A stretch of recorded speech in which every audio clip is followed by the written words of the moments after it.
mungkin perkenalan dulu ya. Kenalin, nama aku Fasya dari kelompok 7. Perkenalan. Kenalin nama aku ya di akhirnya.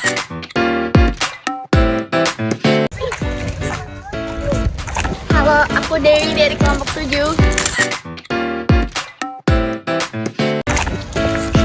Aku Bunga dari kelompok 7.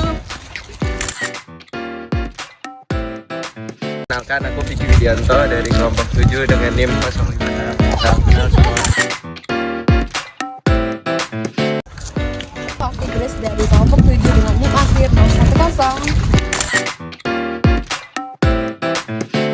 Halo, aku Nisa dari kelompok 7 NIM akhir 18.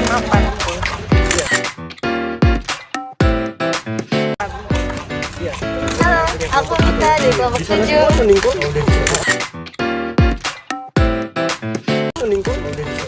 Halo, aku Ani dari kelompok 7. Saya Persimawan dari kelompok 7. NIM akhir 129.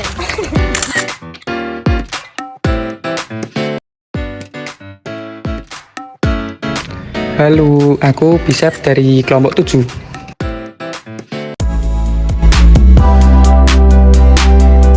Halo teman-teman, di sini kita ada di pos pasut. Nah, di pos pasut ini kita ada pengukuran pasut selama 2 jam. Nah, alat-alat apa aja sih yang kita butuhin? Yang pertama itu ada palem, bisa dilihat di sana, itu ada palem. Terus yang kedua ada lapsem.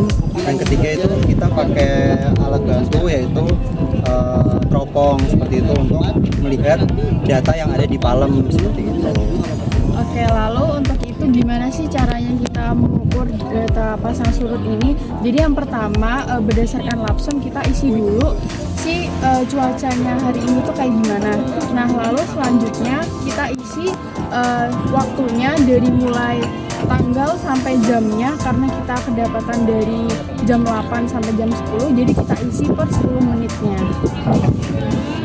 Kemudian itu nanti kita dari data yang kita ambil dari palem itu kita masukin ke lapsem kayak gitu, dan kita catat perubahan ketinggian muka air selama 2 jam tersebut.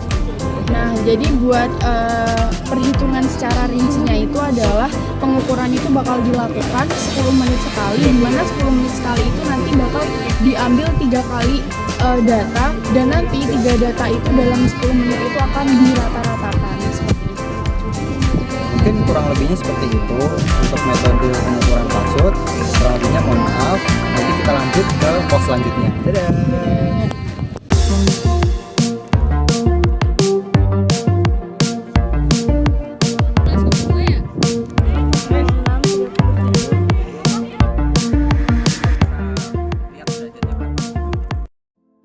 Oke, jadi di sini kita udah masuk ke dalam pos arus laut, yaitu menggunakan bola duga.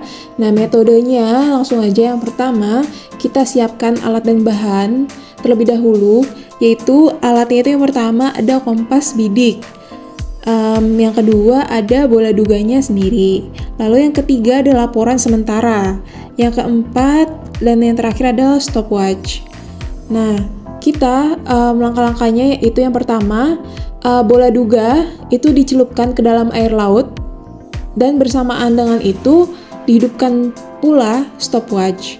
Nah, panjang tali pengukur sepanjang 10 meter yang dihubungkan dengan bola duga, jika telah menegang, maka matikan stopwatch. Dan setelah itu, baca waktu yang dibutuhkan hingga tali bola duga menegang yang ditunjukkan oleh stopwatch. Lalu setelah itu, hitung kecepatan arus yang ditentukan dengan menggunakan rumus panjang tali penghubung dalam interval dibagi dengan interval waktu. Nah, ini dilakukan 3 kali pengulangan. Oke, alat yang kedua yang digunakan adalah flowmeter.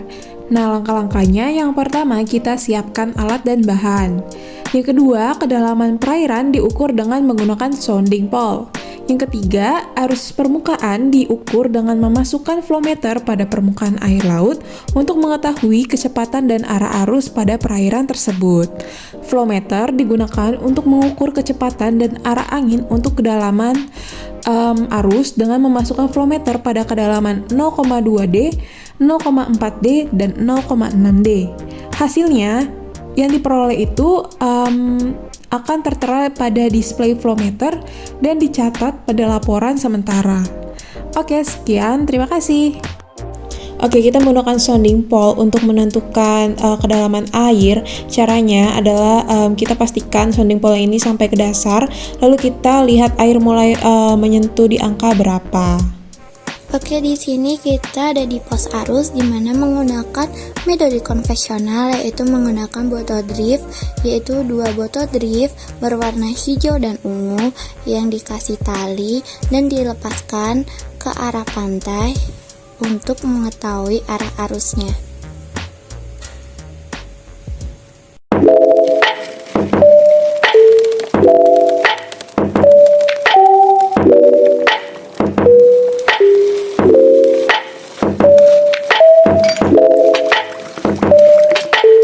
Halo, jadi kami akan menjelaskan metode untuk mengukur data angin, yaitu yang pertama ada alat digital anemometer. Ini digunakan untuk mengukur data angin. Ini untuk metode penggunanya diletakkan di atas sesuai dengan arah datangnya angin. Terus nanti data yang hasilnya dapat kita lihat di alat ini. Terus nanti itu dilakukan sebanyak 3 kali pengulangan dan diratakan.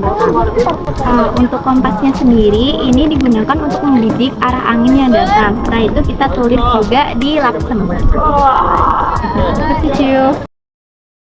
Baik, di sini saya akan menjelaskan mengenai pengukuran gelombang yang kami lakukan gitu.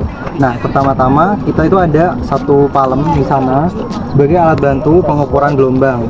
Nah, cara pengamatan gelombangnya adalah kita mengamati dari jauh dengan bantuan teropong dan kita mengamati 2 puncak dan 1 lembah.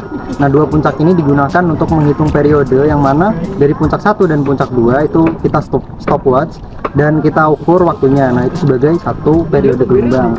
Nah, untuk ketinggiannya kita juga mengukur untuk ketinggian puncak 1, lembah, dan juga puncak 2. Dan hasilnya nanti dicatat di laporan sementara seperti itu. Sekian dari kami. Terima kasih. Dadah.